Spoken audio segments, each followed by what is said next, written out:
I got so much motherfucking design on right now. Break it down, bring it back, make it clap. I got 3 old thoughts, new guap, wear that thing. Bitches on my line, and you Stetoskop merupakan alat yang digunakan para tenaga medis untuk mendengarkan suara organ di dalam tubuh, seperti denyut jantung, nadi, organ pencernaan, dan paru-paru. Tidak hanya itu, alat ini juga dapat mendengar suara aliran darah, bahkan bunyi detak jantung janin yang masih berada di dalam kandungan. Stetoskop disebut-sebut sebagai penemuan paling hebat sepanjang masa di bidang kedokteran, yang berhasil mengubah perjalanan hidup manusia. Penciptaan stetoskop dimulai pada tahun 1816 oleh seorang dokter bernama René Laennec yang bekerja di Netsch Hospital di Paris. Penemuan alat itu diketahui terjadi secara tidak sengaja oleh Laennec.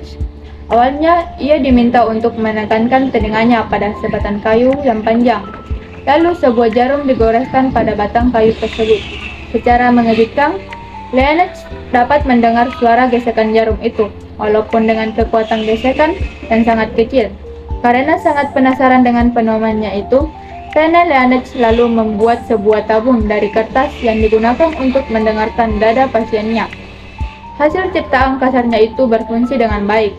Ia benar-benar dapat mendengar suara dari dalam pada pasiennya.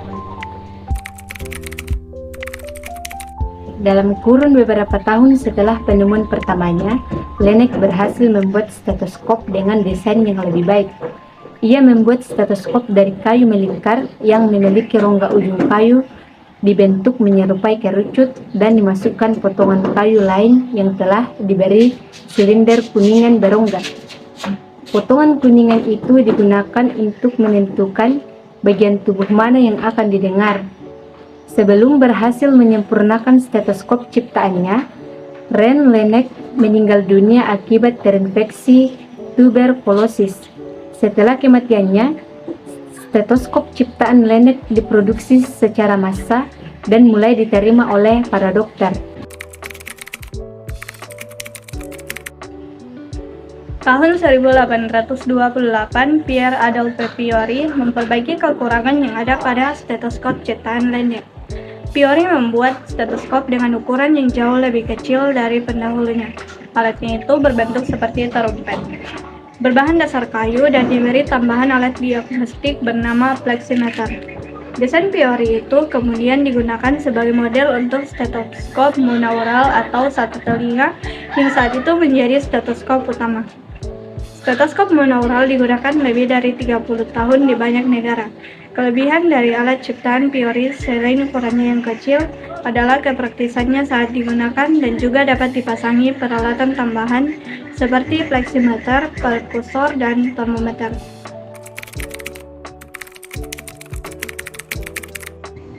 Pada awal tahun 1850-an, Dr. Randus Mas dari Cincinnati membuat model pertama untuk stetoskop atau binarual yang digunakan untuk kedua telinga. Namun modelnya yang terlalu besar dan cara penggunaannya yang tidak praktis membuat hasil karya Mas tidak diterima oleh masyarakat. Pada tahun 1855, stetoskop pertama kali yang sangat mirip dengan yang ada saat ini berhasil diciptakan. Model stetoskop ini terdiri dari tabung logam yang dihubungkan dengan bagian pendengaran yang terbuat dari gading. Sejak saat itu, pengembangan untuk stetoskop terus dikembangkan hingga akhirnya ditemukan model yang sangat praktis dan baik seperti yang ada pada saat ini.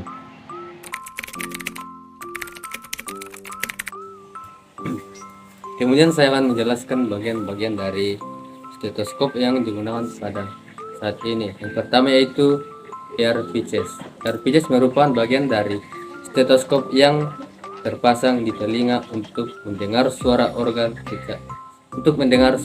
dalam. Umumnya ear pitches ini terbuat dari bahan karet yang lembut selain agar lebih nyaman dan tidak terasa sakit saat dipakai di telinga. Bahan karet juga dapat membantu meredam suara dari luar. Kemudian yang kedua yaitu tubing. Tubing adalah bagian dari stetoskop yang berbentuk tabung tipis dan panjang menyerupai selang ini, yang berfungsi untuk menyalurkan suara dari diafragma atau bel menuju air pitches. Kemudian yang ketiga yaitu diafram. Diafram merupakan bagian yang berupa membran tipis dan datar di ujung kepala stetoskop begini, yang terbuat dari piringan plastik yang berbentuk lingkaran. Diafragma ini memiliki fungsi khusus untuk mendengar bunyi atau suara berfrekuensi tinggi seperti suara magi di paru-paru. Sebagian jenis stetoskop hanya memiliki diafragma, sedangkan sebagian lainnya memiliki diafragma dan bel. Kemudian yang keempat yaitu bel. Bel adalah bagian terakhir dari stetoskop yang berbentuk melingkar dan menempel di belakang diafragma. Ukuran bel lebih kecil dibandingkan dengan diafragma. Bel berfungsi untuk mendengarkan bunyi dan suara berfrekuensi rendah seperti bunyi detak jantung.